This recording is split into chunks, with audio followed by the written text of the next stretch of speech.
just came out, 53%.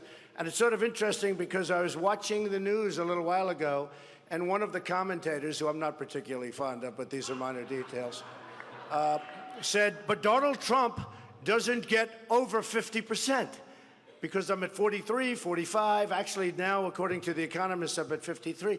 And I have to explain to these people, they don't understand basic physics, basic mathematics, basic whatever you want to call it. When I don't get over 50, we have 4 people, right? We have 4 people. Do you understand that? So when I get 53, and this one, as an example, I had 53, and that's with 4 people. That's an amazing achievement just mathematically when you can get over 50%. So someday they're going to understand. Someday when we take it all, they'll understand, but it is really ridiculous. I want to thank my family, my boy Eric and Don. They've been working so hard. Ivanka and Jared have been amazing. Ivanka's home right now. In about 2 minutes, I'll call, and she's about ready to have a baby, so I don't know. We've been thinking about that now for a little while. But Ivanka has been so helpful, and Jared has been amazing, and it's been just great. I want to thank Barron for putting up with the fact that I never see him anymore. And I want to thank Barron. I never see my Barron, and it's his birthday on Sunday, so we're very happy about that. So it's a little tough, you know, we're going away. And he goes, when are you going to come home, Daddy? When are you coming home? I said, well, in about 2.5 weeks. It's pretty tough. You're traveling all over the place. It's really amazing. Yesterday, I went up to Ohio. I went up to Youngstown.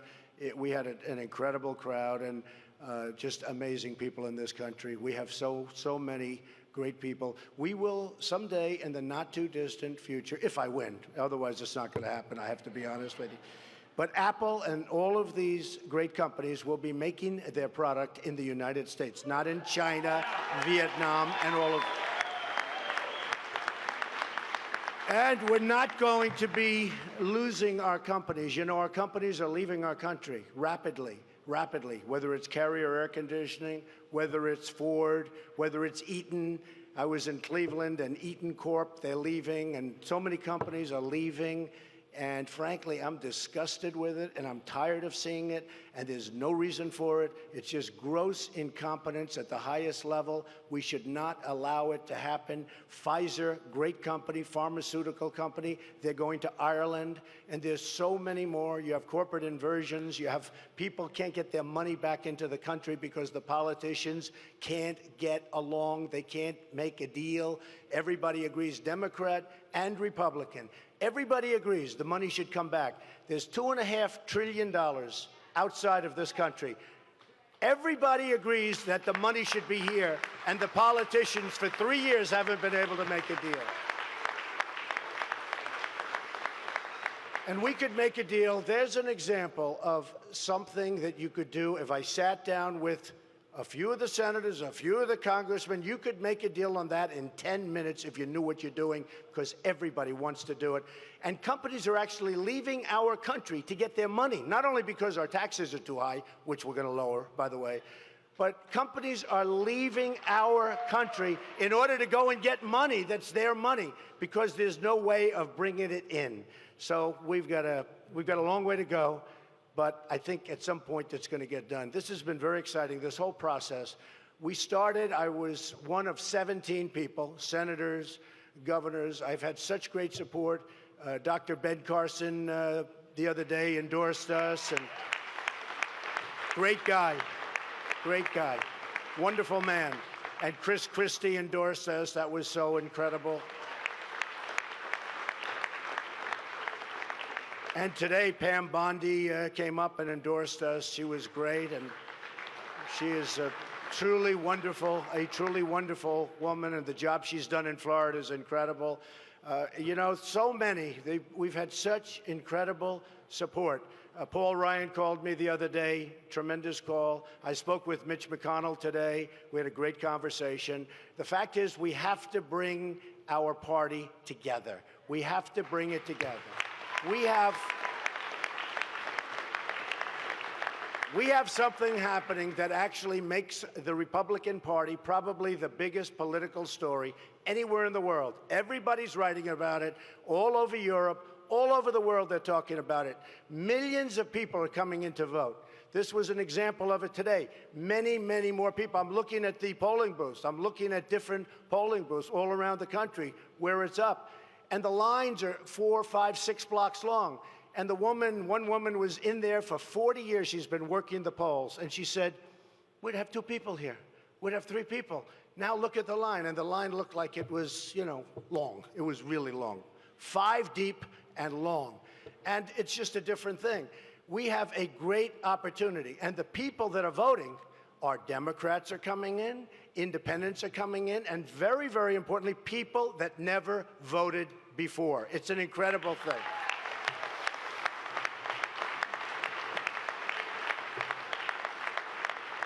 I want to pay my respects, by the way, to Todd Palin, Sarah's husband. Sarah was here. She was incredible. She was making a speech on my behalf, and fantastic. Everybody loves her. And what happened is he was in a very bad accident. He's tough as nails. He's going to be fine. But I just want to pay my respects, by the way, to Todd and Sarah. So our theme, when we started, and Melania and I came down. Yeah, sit down, everybody, please. I mean, this is Mar-a-Lago. We give you seats. You don't have to stand. I'm looking at all these people.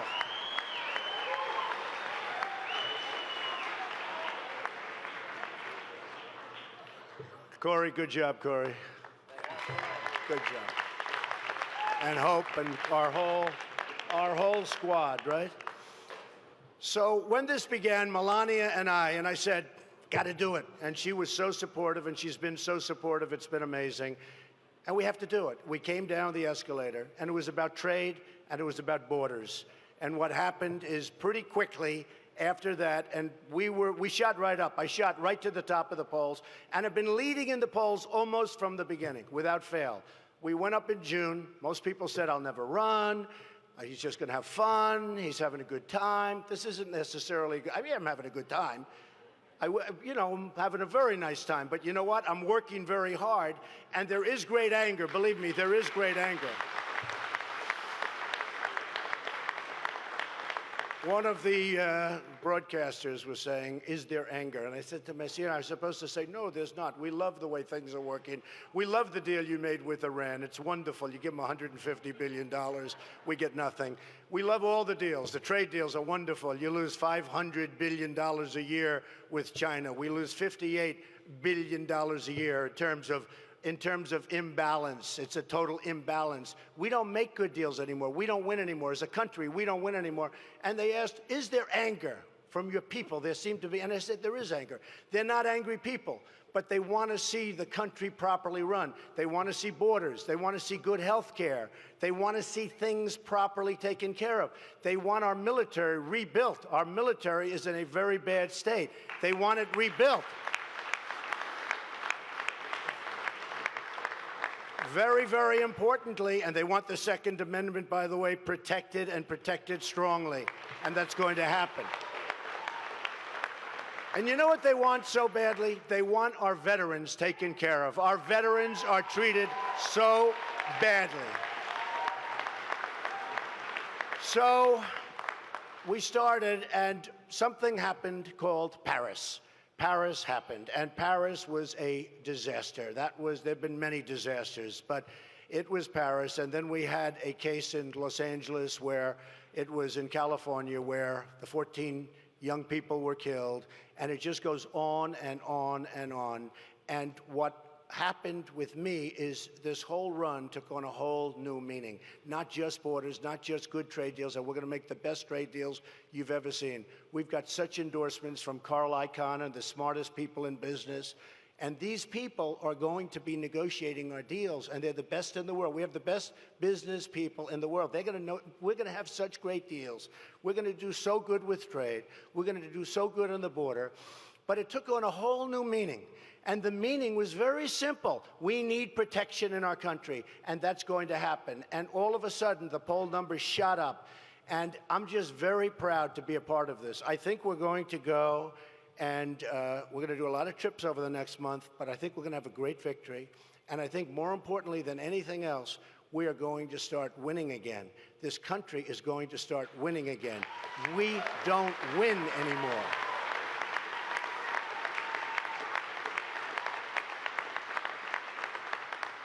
We don't win with our military. We can't beat ISIS. We're going to knock the hell out of them.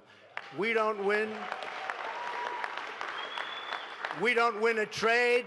China, everybody, Japan, Mexico, Vietnam, India, name the country, anybody we do business with beats us. We don't win a trade, we're going to win a trade. We're going to make our country rich again. We're going to make our country great again. And we need the rich in order to make the great, I'm sorry to tell you.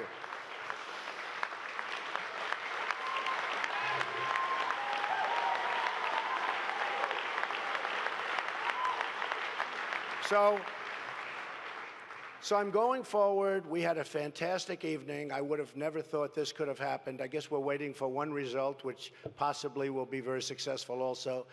But to win the states that we won and to win by the margins, and especially, look, this is my second home, Florida. To win by that kind of a number is incredible. It's record-setting.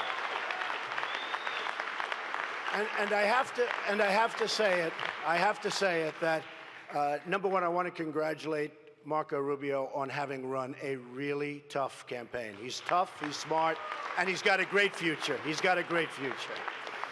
But I have to say, and nobody has ever in the history of politics received the kind of negative advertising that I have. Record. By the way, mostly false. I wouldn't say 100%, but about 90%. Mostly false, vicious, horrible. They say it was 18 million the first week, meaning last week, and 25 million. It added up to over $40 million. And you explain it to me because I can't. My numbers went up. I don't understand it. Nobody understands it. My numbers went up.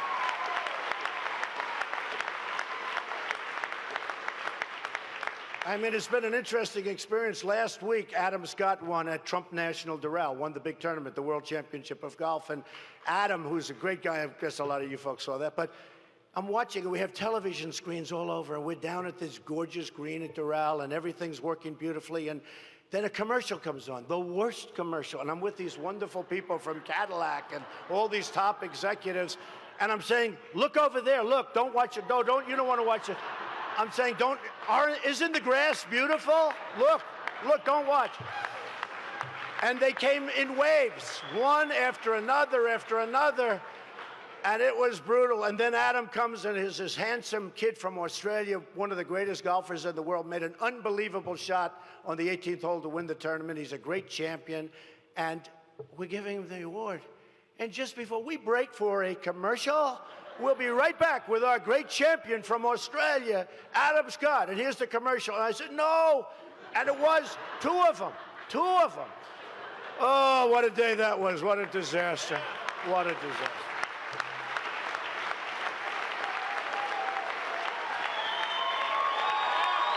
Unbelievable.